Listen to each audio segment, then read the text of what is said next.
మొన్న పాప్కార్న్ ఎలా పాప్ అవుతుందని చెప్పావు కదా. చెప్పా. కొన్ని పాప్కార్న్లు అసలు పాప్ అవ్వవు కదా, అలా పాప్ అవ్వకుండా ఎందుకు మిగిలిపోతాయి అక్క? Good question.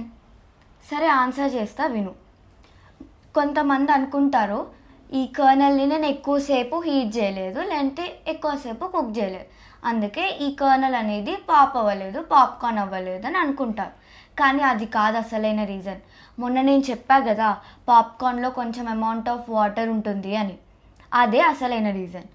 చాలా కర్నల్స్లలో రైట్ అమౌంట్ ఆఫ్ వాటర్ ఉంటాయి, కానీ కొన్నిట్లలో చాలా ఎక్కువ అమౌంట్ ఆఫ్ వాటర్ ఉండొచ్చు, కొన్నిట్లలో చాలా తక్కువ అమౌంట్ ఆఫ్ వాటర్ ఉండొచ్చు.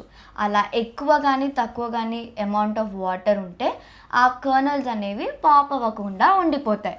అందుకే కొన్ని పాప్కార్న్ కర్నల్స్ అనేవి పాప్కార్న్ బ్యాగ్లలో మిగిలిపోయి ఉంటాయి అన్నమాట. ఇప్పుడు నీకు అర్థమైందా బొబ్బీ?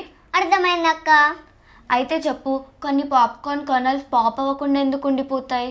ఎందుకంటే కొన్ని పాప్కార్న్లో ఎక్కువ అమౌంట్ ఆఫ్ వాటర్ ఉండొచ్చు, కొన్నిట్లో తక్కువ అమౌంట్ ఆఫ్ వాటర్ ఉండొచ్చు.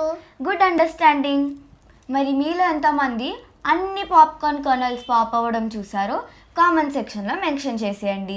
That's it for today's video. Please like, share and subscribe. Bye bye.